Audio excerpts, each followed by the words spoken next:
नमस्कार दोस्तों, आज बात करेंगे कि किस तरीके से हम लोग अपने दिमाग को कंट्रोल कर सकते हैं, गुस्से पे कंट्रोल करके अपनी एनर्जी को बचा सकते हैं। इस एक बार की बात है कि लाओत्से जो चीन के महान ऋषि हुआ करते थे, उनकी ये खूबी थी कि वो चुटकियों में किसी का भी समाधान दे देते थे। लोगों की समस्याओं का समाधान देने की वजह करके वो प्रसिद्ध होते जा रहे थे। इस प्रसिद्धि से लोग जल रहे थे और वो कोशिश कर रहे थे कि किस तरीके से उनको नीचा दिखाया जाए या रास्ते से हटाया जाए। तो एक बार जब वो अकेले जा रहे थे तो किसी व्यक्ति ने आकर के उनको पीछे से लकड़ी मारी, लेकिन वो आगे ही चलते रहे, वो पीछे बिल्कुल भी नहीं मुड़े।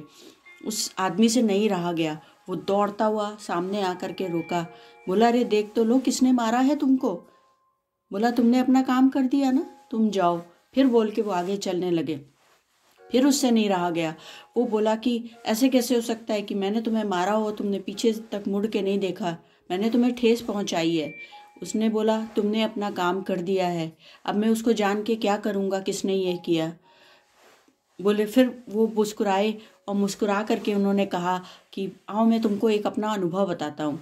एक बार मैं नाव में बैठा हुआ था और पीछे से दूसरी नाव ने आकर टक्कर मार दी। मैं बहुत बड़बड़ाया, मैंने अंदर से गालियाँ भी निकाली।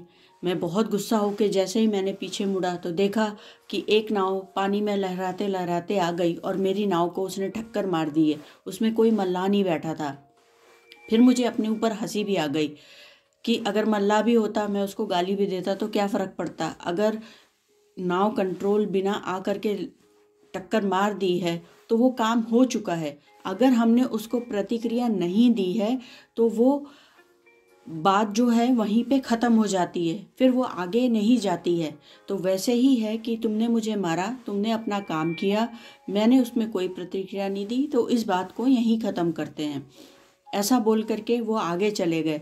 लेकिन उस व्यक्ति से पूरी रात नहीं रहा गया। वो सुबह दोबारा आया, वो लाओत्से के चरणों में गिर गया और बोला, मुझसे गलती हो गई, मैंने आपको गलत समझा। लोग बोल रहे थे कि आपके पास समस्याओं का समाधान है और वाकई आपके पास है। तो आपने जो वो किया है, इसने मेरा दिल भी बदल दिया है और मैं कहीं ना कहीं आज से आपके साथ रहूँगा, आपकी बात मानूँगा। इसी चीज़ को ओशो ने अपने ध्यान सूत्र में ले आए कि अगर हम किसी चीज़ में 7 दिन तक कोई प्रतिक्रिया नहीं करते हैं, किसी भी चीज़ पे जो भी हमारे पास चीज़ें आ रही हैं हम एज इट इज़ लेते जाते हैं, हम उसकी कोई एक्शन रिएक्शन नहीं देते हैं, चाहे अच्छा हो या बुरा, तो हम धीरे धीरे अपनी एनर्जी बचा सकते हैं। हम खासकर गलत चीज़ों पे जो गुस्सा करते हैं, जो अपनी एनर्जी वेस्ट करते हैं, कोई क्रिया तो 2 मिनट की हुई लेकिन हम उसे 5 दिन तक भी कैरी ऑन कर सकते हैं। तो हम उस चीज़ को जब माइंडफुल के साथ काम करेंगे कि नहीं, हमें ये चीज़ नहीं देनी है, हमें यहाँ इसको स्टॉप कर देना है, तो 101% हम अपनी एनर्जी को रोक सकते हैं और इस बची हुई एनर्जी से हम फिर आगे प्रोग्रेस में कर सकते हैं, पॉजिटिव सेंस में काम कर सकते हैं, अपने माइंड को कंट्रोल में ला सकते हैं। सिर्फ किस क्रिया को हमारा माइंड किस तरीके से लेता है, इसको भी हम बहुत अच्छे से कंट्रोल कर सकते हैं। तो इस कहानी का मोरल यही है कि हमें किस तरीके से अपने ऊपर कंट्रोल करना है। इसमें टाइम लग सकता है, आसान नहीं है, लेकिन इससे अपने जीवन की ऊर्जा को बचाया जा सकता है। तो अगर आपको कहानी पसंद आती है तो लाइक शेयर कमेंट ज़रूर बनता है, या क्या सीखने को मिला है या क्या आप कोशिश करेंगे, ज़रूर कमेंट करिएगा। आज के लिए इतना ही, कल फिर मिलते हैं। Thank you so much.